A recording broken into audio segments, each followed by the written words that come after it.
Hey everyone, Ben from Snowboard Gamer. Welcome to episode 67 of This Week in Board Games. In this weekly show, I share with you all the games we played last week, go over any interesting board game news, and show any new purchases. I also do a spotlight on one game. Normally, I've been swamped this week and did not have a time to do a spotlight, so we're going to skip the spotlight this week. I'm just going to go over all the games we played this week, show our new purchases. I also have a vlog of our trip to the state marching band competition. Let's get right into the games we played, which the first one is High Society.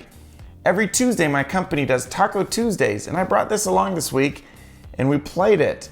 This is for 3 to 5 players, ages 10 and up, and plays in 15 to 30 minutes. High Society is a game where you are bidding on these high society items, and everyone gets the same amount of money in various denominations from 1 all the way up to 25. And there are cards that are valued 1 to 10. There are some cards that do double. There's one that does half of your points. So you're bidding to not take that card. It's not just whoever has the most points. Whoever has the least amount of money in their hand left is out of the game at the end. And then between the remaining players, whoever has the most points wins. And that's a unique aspect because you can't be high society if you just spent all your money on stuff and have no money to show for it. Fun little bidding game. If you like bidding games, definitely go check out High Society. Next, I met with my group of friends down at Board Game Republic, and we played our next game in our campaign of Charterstone that we're working on. We just finished game 5 of a 12-game campaign, so we're almost halfway through this. In the description, it says it's a village building legacy game. It's a legacy game in the sense that every time you play it, there's some new rules that come out. The rules get changed slightly. You also have additional things that come out onto the game board, stickers that you put on there. I don't want to talk too much about it because I don't want to ruin it for any of you who are looking to play Charterstone, but I do want to talk a little bit about what the game is like without doing any spoilers. It's a worker placement game for 1 to 6 players ages 14 and up and plays in 60 minutes. A worker placement game is a game where everybody starts with a certain number of workers. There are action spots on the board. On your turn, you take an action spot, put your worker on that action, and get a reward, whether it's resources, or you can maybe use the action to spend resources to do something. Charterstone starts with a basic board with various actions out there, and as you go throughout the game, you're building a village. You build little buildings, and the buildings have different actions that you can take on them, so you're slowly providing more places to go, different things to do. And this is a really fun game. I'm enjoying this. I like the artwork in it. It's pretty cool artwork. My only problem with this so far is that the group that I'm playing with, it's kind of hard to get together. We're very busy and we live in different spots around Denver. So we usually meet downtown at the Board Game Republic. So sometimes we'll go a month or more in between games. And then whenever we pull it out, we spend a while rereading the rules, reacquainting ourselves with it because they kind of change every game. What I would say is if you're going to play Charterstone, get a group, commit to it, try and meet weekly, because then you're not going to have that reacquaint yourself with the rules, which we struggle with. But once we get into the game, I really enjoy it. It's a fun game. The next game we played is Space Base. Space Base is for 2 to 5 players ages 14 and up and plays in 60 minutes. In Space Base, everyone starts with the same cards from 1 to 12. And each card has a different payout on it. And you can get gold as resources or income to start the game. Whenever you spend your money, you go back to 0 gold, unless you've moved your income up. So if you have your income at 5, instead of going back to 0, you go back to 5, which is pretty cool because it's like an engine building aspect for your income of the game. At the end of the day though, you're racing to 40 points and you get points by buying better and better cards. So the 1 to 12 numbers represent the payout that you get on your turn when you roll the dice. If you roll an 8 and let's say it's a 5 and a 3, you can choose to activate the 5 and the 3 or the 8.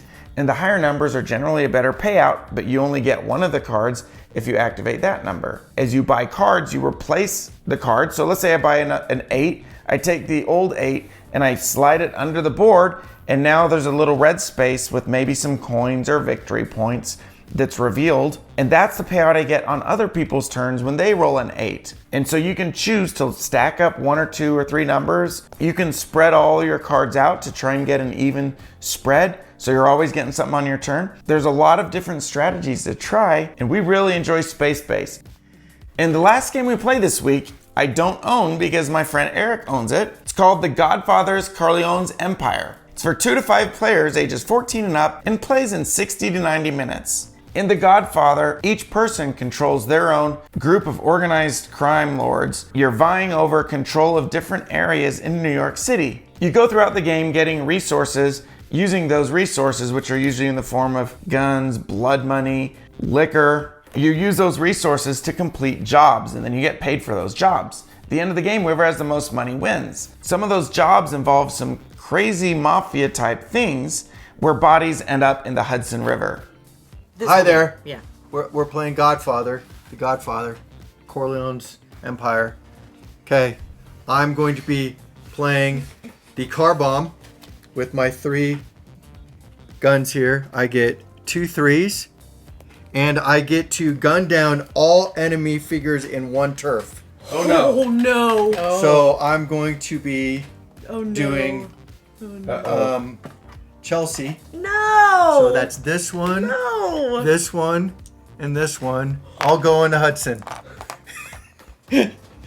Oh my gosh. Okay, that's my turn. That was evil. That was pretty evil. I'm going to move the police chief to a turf and gun down all enemy player figures in that turf. How did we let her save that to the last play of the whole game? She kept telling us. No, I have one more after this.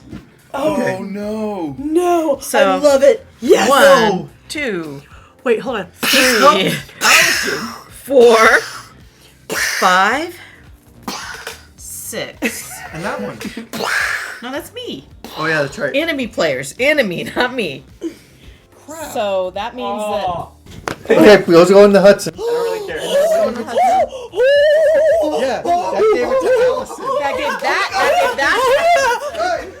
This game reminds me of the Sons of Anarchy board game I played this summer, which I was not very keen on. It's got worker placement and area control. You're trying to control different areas of New York City. But this one is much better implemented than Sons of Anarchy. What I will say though is if you don't like games where there's a lot of crazy things that happen and you can kind of do a strategy, but then it all gets blown up when someone lights off a car bomb, then this may not be the game for you. I enjoyed it, and I'm definitely gonna play it again. We'll see how I like it the second time I play it. But definitely much better than Sons of Anarchy, and this one was a riot. There were a lot of laugh out loud moments, and once I got over the fact that this is not the most deeply strategic game, it's just fun to play, then I enjoyed the game. Now, here's a little vlog of our trip to Colorado Springs and the Air Force Academy for the State Marching Band competition. We're on our way down to the State Marching Band competition. It started raining and we stopped for gas in Castle Rock. And it was kind of sleet/snow, so I hope this thing doesn't get rained out. It's down at the Air Force Academy in Colorado Springs. That storm was crazy. It was raining and then turned to sleet and snow, and all of a sudden we popped out and there's sunlight in Colorado Springs. Well, we spoke too soon. The storm must have followed us because we stopped at Wendy's for a minute and it started snowing sideways. And check out our window when we came out to the car. We were inside for only 5 minutes.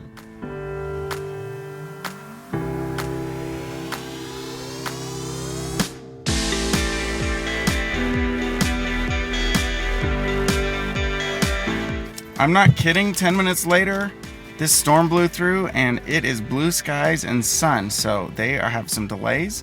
They're not gonna do prelims and finals, just one competition, and we're gonna head in here soon to the stadium.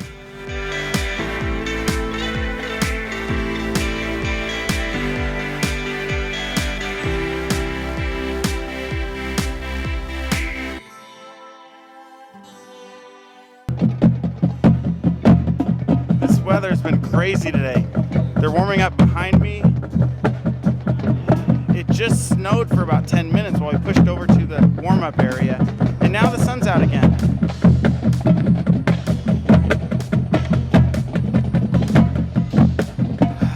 This is the unpredictable weather right next to the mountains of Colorado.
Not a more fitting end of the day than a bunch of snow coming down right before awards.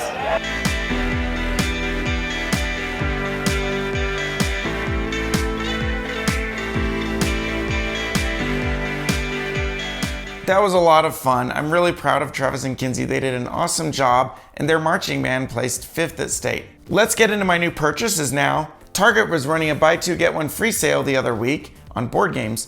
Let's see what I got.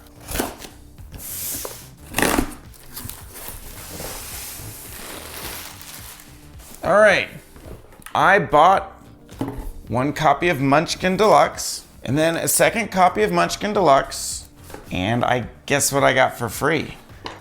A 3rd copy of Munchkin Deluxe.